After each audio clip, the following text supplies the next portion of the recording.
வணக்கம். தமிழ் 19ஆம் நூற்றாண்டினுடைய இறுதி 20ஆம் நூற்றாண்டில் மிகச்சிறப்பாக வளருவதற்கு காரணமாக இருந்த பெருமக்கள் அப்படின்னு ஒரு பட்டியலை போட்டு தமிழ் வளர்த்த சார்ந்தோர்கள் அப்படின்னு நம்ம தலைப்பு கொடுத்து பேசலாம். அப்படி பேசுனோம்னா அதில் எத்தனையோ பேரை குறிப்பிடலாம். குறிப்பாக யாரை சொல்லலாம் அப்படின்னு கேட்டிங்கன்னா, 1896 திருநெல்வேலி மாவட்டம் ராசவல்லிபுரம் பிறவி பெருமாள் பிள்ளை சொர்ணம்மாள் மகனாக பிறந்த ராப்பி சேதுப்பிள்ளை என்கின்ற பெருமகனாரை பற்றி நாம் குறிப்பிடலாம். என்ன அவருடைய சிறப்பு என்ன? ராப்பி சேதுப்பிள்ளைங்கிறப்ப நான் சொன்ன உடனே உங்களுக்கு புரிஞ்சுருக்கோம். அவர் ஊர் பேர் ராசவல்லிபுரம், அப்பா பேர் பிறவி பெருமாள் பிள்ளை. அந்த ரெண்டையும் வச்சு தான் ராப்பி சேதுப்பிள்ளை. சேதுங்கிறது என்ன? சேதுன்னா அணைன்னு அர்த்தம். அதாவது ராமேஸ்வரத்தில் இருக்கக்கூடிய அந்த இறைவனுடைய பேரை சொல்கிறதுக்காக அந்த இவருக்கு சேதுப்பிள்ளைன்னு அந்த பேர் வைக்கிறாங்க. சேது தான் இவருடைய பேர். ராப்பி சேதுப்பிள்ளைங்கிறது தமிழ் மக்கள் அவர் அன்போடு அழைச்ச பேர். செந்தமிழுக்கு சேதுப்பிள்ளை அப்படின்னு தமிழ் சான்றோர்கள் அவரை பாராட்டினாங்க. இவருடைய இளமை காலத்தை பற்றி பார்த்தோம்னா திண்ணை பள்ளிக்கூடத்தில் தான் படிக்கிறார். தேசிகாச்சாரி என்பவர்கிட்ட இவர் படித்தார். நீதி நூல்கள் எல்லாமே படித்து முடித்தார். அப்புறம் பள்ளியில் படிச்சுட்டு பாளையங்கோட்டையில் இருக்கக்கூடிய அந்த ஹிந்து காலேஜில் இவர் பயில்றாரு. பிறகு சென்னையில் பச்சையப்பன் கல்லூரிக்கு போகிறாரு. அங்கே படித்து முடிச்சுட்டு அதே பச்சையப்பன் பள்ளியில் ஆசிரியராக பணிபுரிகிறார். இப்போ நம்ம என்ன நினைப்போம், இங்கேருந்து புறப்பட்டு ராஜவல்லிபுரம், திருநெல்வேலி, சென்னை இப்போ வேலை கிடச்சிருச்சு அப்படின்னு நிப்பாட்டிட்டோம்னா ராப்பி சேதுப்பிள்ளை சாதாரணமாக இருப்பார். ஒருபோதும் அப்படி இருக்க மாட்டார்கள். உயர்வு நிலைக்கு வர வேண்டும், உழைக்க வேண்டும் என்று சிந்திப்பவர்கள் எப்போதும் இயங்கிக் கொண்டே இருப்பார்கள். அவர் என்ன பண்ணார் தெரியுங்களா? சென்னை சட்டக்கல்லூரியில் பகுதி நேரத்தில் சட்டம் பயில ஆரம்பித்தார். சட்டம் பயின்று நெல்லையில் என்ன பண்ணார், வழக்கறிஞராக பதிவு செய்து கொண்டார். நகர்மன்ற தலைவராக இருந்தார். வழக்கறிஞராக இருந்த இவரை இவருடைய தமிழ் ஆற்றலை தெரிந்து கொண்ட அண்ணாமலை பல்கலைக்கழகத்தார் அங்கே அழைச்சி இவருக்கு அங்கே பணி கொடுத்தாங்க பேராசிரியராக. அப்போ இவரோடு பணிபுரிந்தவர்கள் வெள்ளை வாரணனார் என்று அழைக்கக்கூடிய பெருமகனாரெல்லாம் இவரோடு பணிபுரிந்தவர்கள். அதோடு மட்டுமில்லை, சென்னையில் பச்சையப்பன் கல்லூரியில் திரும்ப இவர் அழைச்சாங்க. சென்னை பல்கலைக்கழகத்துக்கு இவர் வேலைக்கு போனார். அங்கே போய் 25 ஆண்டு காலம் பணியாற்றினார். அப்போ தமிழ் சொல்லகராதி ஒன்றை உருவாக்குவதற்காக வையாபுரி பிள்ளை அவர்கள் முயன்று கொண்டிருந்த போது அவருடைய அந்த பணியில் ராப்பி சேதுப்பிள்ளை அவர்கள்ட்ட அந்த பொறுப்பை படித்தார். அந்த பொறுப்பை மிகச்சிறப்பாக நடத்தி காட்டிய பெருமை இவருக்கு தான் உண்டு. இவருடைய அந்த சென்னை வாழ்க்கையில் ஒரு பெரிய சிறப்பு என்னென்னா, ஒவ்வொரு வாரமும் தொடர்ந்து இவருடைய சொற்பொழிவுகள் நிகழ்ந்துக்கிட்டே இருக்கும். தங்கசாலையில், கோகலை அரங்கத்தில், இது மாதிரியான இடங்களில் அவர் இப்போ பேச ஆரம்பித்தார்னா, திருக்குறளை பற்றி பேசினால் அது ஒரு நூலாக வெளியே வரும். சிலப்பதிகாரத்தை பற்றி 3 ஆண்டுகள் பேசினார். அதை பற்றி அவர் எழுதியிருக்கிறார். அதே போல் இவர் ஆற்றங்கரையிலே கடற்கரையிலே என்று அவரால் எழுதப்பட்ட நூல்கள் அவ்வளோ அருமையாக இருக்கும். இவர் நூல்களுக்கு பேர் வைக்கிறதே ரொம்ப அருமையாக இருக்கும். 14க்கும் மேற்பட்ட கட்டுரை தொகுதிகள், வாழ்க்கை வரலாறுகள் என்று இவர் எழுதியிருக்கிறார். ஊரும் பேரும் என்று நாம் அடிக்கடி நம்முடைய யூடியூப் சேனலில் பேசிகிட்டு இருக்கிறது ராப்பி சேதுப்பிள்ளை அவருடைய நூலை அடிப்படையாக தான் பேசுகிறோம். ஊரும் பேரும், கங்கை வேடனும் காளத்தி வேடனும், வில்லும் வேலும் என்று இவர் வரிசையாக சொல்வார்.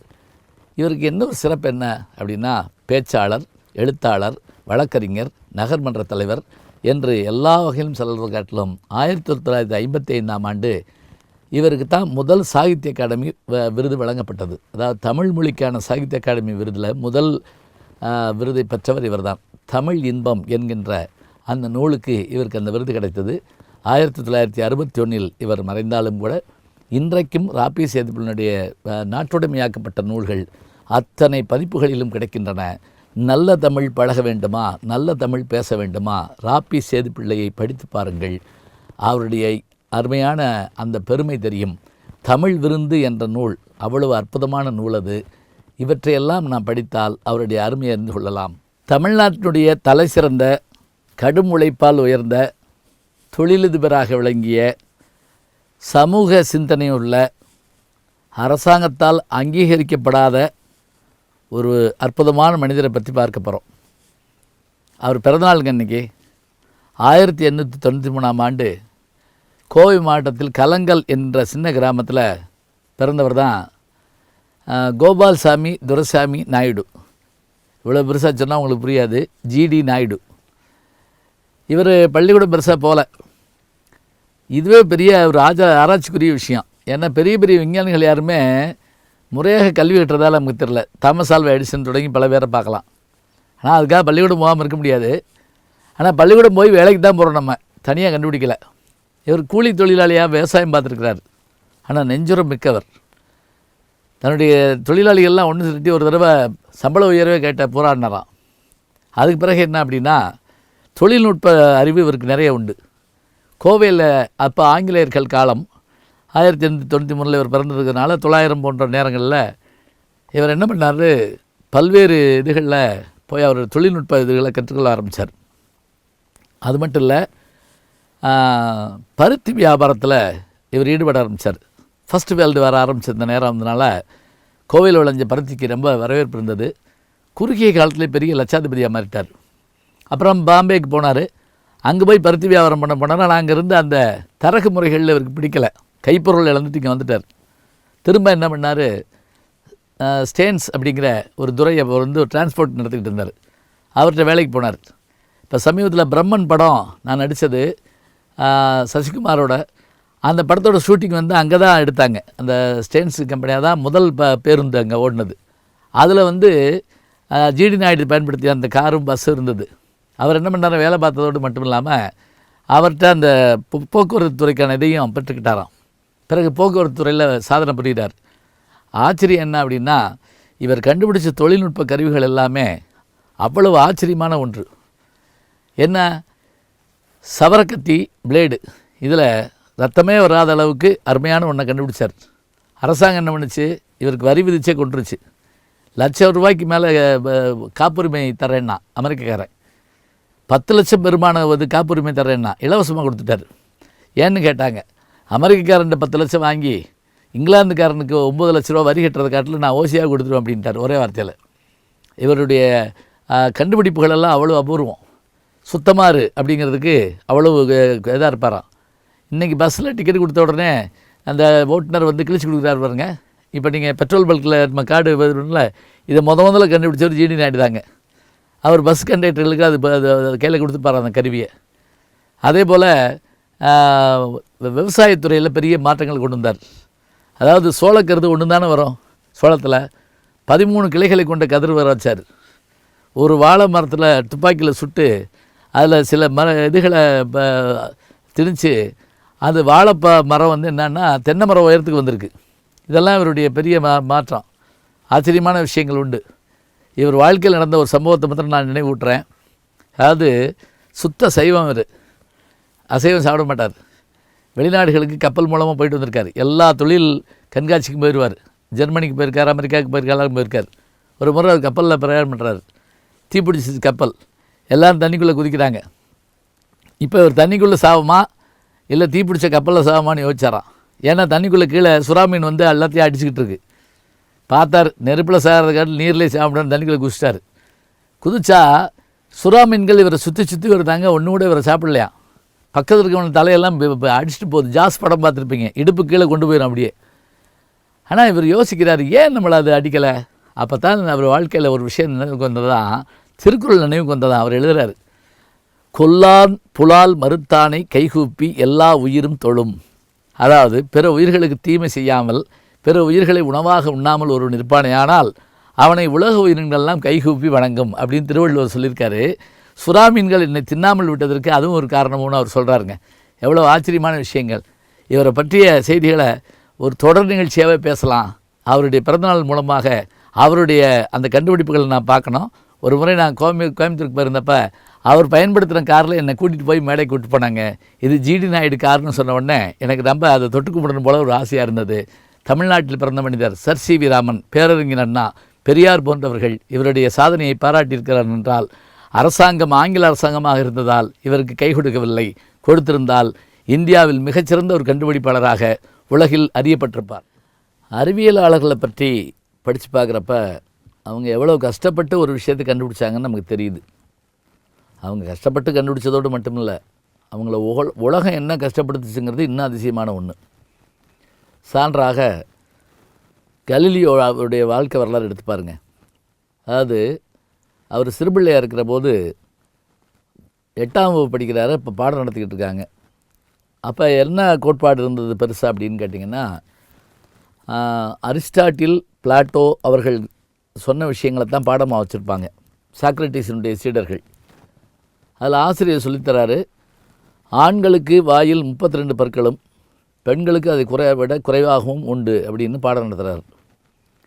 இதை கேட்டுகிட்டே இருந்த கலீலியோ மறுநாள் வகுப்புக்கு வந்து எந்திரிச்சு, இதை நான் மறுக்கிறேன், எங்கள் பாட்டி தூங்குறப்ப எண்ணி பார்த்தேன், அவளுக்கு 32 பல் இருந்துச்சு அப்படிங்கிறார். அதனால் தண்டிக்கப்பட்டார். முதல் கோட்பாடு முன்னர்களுடைய கோட்பாட்டை ஏற்றுக்கொள்கின்ற முறையில் கல்வி கற்றல் ஒரு முறை. அது சரியில்லைன்னா அதுக்கு அதை நிரூபிக்க வேண்டிய பொறுப்பும் அவர் கையில் இருக்குது. அடுத்ததாக இவர்கிட்ட இயற்பியலில் இவர் ஈடுபாடு கொண்டிருந்ததன் காரணமாக எல்லோரும் சர்ச்சுக்கு போனால் என்ன செய்வோம் அப்படின்னா, சாமி கும்பிடுவோம், பிரார்த்தனை பண்ணுவோம், ஏதாவது இல்லாட்டி அழுவோம். இவர் என்ன பண்ணுவாராம், அங்கே இருக்கக்கூடிய அந்த சரவிளக்குகள் காற்றில் ஆடுறதை பார்த்துட்டு தன்னுடைய இதய துடிப்பை இப்படி கை வச்சு பார்த்துக்கிட்டு அந்த இதய துடிப்பினுடைய வேகத்துக்கும் அந்த சரவிளக்குகளுடைய இதையும் பார்த்து, நீண்ட சங்கிலிகளை கொண்ட சரவிளக்கம் குறைவான அளவுள்ள சரவிளக்குகளுடைய அந்த அலைவரிசையும் ஒன்றாகத்தான் இருக்குங்கிறத சொல்கிறார். இதை பார்த்துட்டு இதை சொல்லி காமிச்சதோடு மட்டும் இல்லாமல் இவர் சொன்னபோது இதுக்கு பல எதிர்ப்புகள் வந்தது. பிறகு இன்னொன்று என்ன அப்படின்னா, அரிஸ்டாட்டிலுடைய கோட்பாடுகளில் ஒன்று என்ன அப்படின்னு கேட்டிங்கன்னா, இப்போ நம்ம ஒரு உயரமான இடத்துலேருந்து ஒரு வலுவான இரும்பு உருண்டையும் ஒரு லகுவான ஈய உருண்டையும் போட்டோம்னா, 2 கையில் இப்படி வச்சு போடுறோம்னு வச்சுக்கோங்களேன், இல்லை எது முதல்ல போகும்னு கேட்டால் நம்ம சர்வசாதாரணமாக சொல்லுவோம், இரும்பு தாங்க முதல்ல போகும் அப்படிமோ. ஆனால் இதை அவர் மாற்றி காமிச்சார். பைசா நகரத்து சாய்ந்த கோபுரத்தினுடைய மேலே இருந்து இந்த சோதனையை செய்து காட்டி 2 ஒரே நேரத்தில் தான் கீழ் நோக்கி போகுது அப்படின்னார்.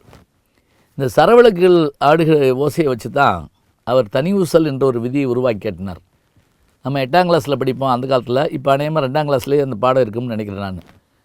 அதோடு மட்டுமில்லை, அது வரைக்கும் உலகம் கண்டிராத ஒரு பெரிய விஷயத்தை அவர் சொல்லி காமிச்சார்.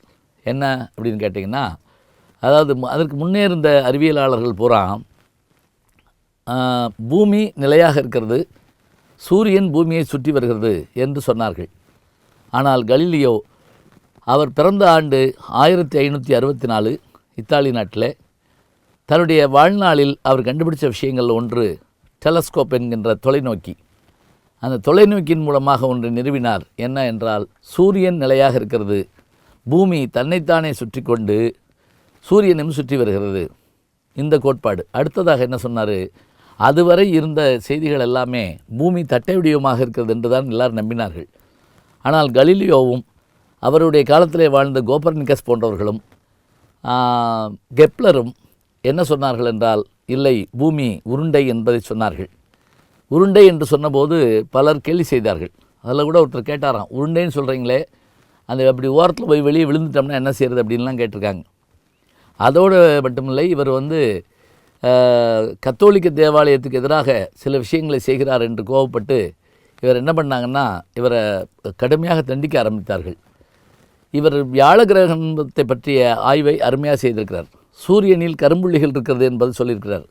இவர் கண்டுபிடிச்ச டெலஸ்கோப்பினுடைய பயனாகத்தான் போர்க்கப்பல்களில் பயணிக்கிற போது தூரத்தில் இருக்கிற பொருள்களை எளிதாக கண்டுபிடிக்க முடிச்சது. இந்த வியாழன் பற்றிய கருத்தை 14ஆம் நூற்றாண்டில் கண்டுபிடிக்கிறார். ஆனால் 8ஆம் நூற்றாண்டிலேயே ஆண்டாள் இதை பற்றி சொல்கிறாள் என்பது நமக்கு ஆச்சரியம். வெள்ளி எழுந்து வியாழம் உறங்கிற்று அப்படின்னு ஒரு பாட்டில் சொல்கிறா. புள்ளின் வாய்கின்றானை பொல்லா அரக்கணைங்கிற பாட்டில் ரொம்ப அருமையாக இந்த விஷயத்தை சொல்கிறா. ஆனால் நிரூபிக்க முடியாத விஷயமாக நாம் ஆன்மீகத்தை கொண்டு போயிட்டோம். இங்கே கலீலியோ எத்தனை சோதனைகள் செய்து காட்டினார். ஆனால் அதிகமாக சோதிக்கவும் பட்டார். உலகம் உருண்டை என்றும் அது சுற்றி வருகிறது என்றும் சூரியன் நிலையானது என்றும் தொலைநோக்கி மூலமாக வானவியல் பற்றிய ஆய்வுகளும் என்று இவர் கண்டுபிடித்த விஷயங்கள் எல்லாமே அற்புதமான செய்திகள். ஆனால் இதன் காரணமாக இவர் கடுமையாக தண்டிக்கப்பட்டதோடு கடைசி காலத்தில் இல்லச்சிறையிலே வைக்கப்பட்டு நோயுற்று இவர் இறக்கிற போது 1642 இவர் மறைந்தார். ஆனால் இன்றைக்கும் அவர் கண்டுபிடித்த அந்த உண்மைகள்தான் நிலையாக நிற்கின்றன. சமீபத்தில் பேராசிரியர் மு. ராமசாமி அவர்கள் கலீலியோ என்று குழந்தைகளுக்கான நாடகத்தை நடத்தி காட்டினார். அதில் அபூர்வமான செய்திகள் இருக்கின்றன. கலீலியோவின் வாழ்க்கை வரலாறு மட்டுமில்லை, அவர் கண்டுபிடித்த செய்திகளும் அபூர்வமானவை.